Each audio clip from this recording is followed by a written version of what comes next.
really difficult when, especially a lot of times for families and for consumers, when they're faced with a long-term care decision. It often is in a time of chaos, at a hospital discharge, someone's quite ill, and it's often done fast and furious in making those decisions. So we know it's very difficult. One of the things we absolutely suggest is, when at all possible, to get out there and go visit the nursing home, for instance, that you might be considering.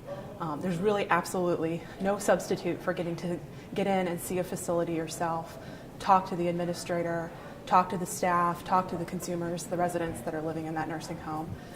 But we also know Nursing Home Compare through CMS has actually been a really great source of data and information for consumers, really to get a head start on doing research across the country. Particularly for those families who their family member might be on the other side of the country, and they don't necessarily have the opportunity to get in and see the nursing home. They're also, I think Nursing Home Compare is a jumping off point for consumers. It's a great starting point, especially since it's searchable across the entire country. But again, I think it's important to know that Nursing Home Compare is not a one-stop shop for picking a nursing home. So again, NCCNHR would really strongly encourage, when at all possible, for consumers and their families to get out there and actually go visit the nursing homes they're considering themselves.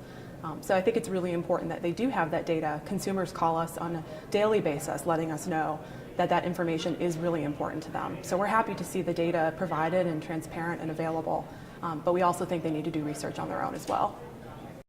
In the emergency situation, particularly if you're at a hospital discharge point in the care, I think it's important for consumers to know they don't have to accept the recommendation from the hospital discharger on the nursing home that they suggest. So if it's something they don't feel comfortable with, they should ask for other options, and they should know that they have the choice of where they will go for their care.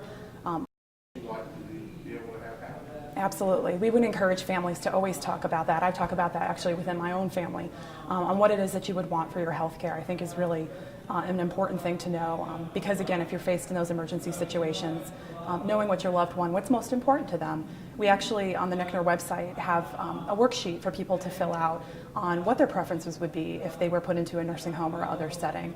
What kind of setting would they want? What sort of home-like environment matters to them? What components of their day are going to be most important? Is it being able to listen to your own music? Is it being able to have a certain kind of meal? And then making sure that you pick a long-term care setting that's compatible as much as you can with what those preferences are. So I think having those discussions as a family or with the consumers is really important.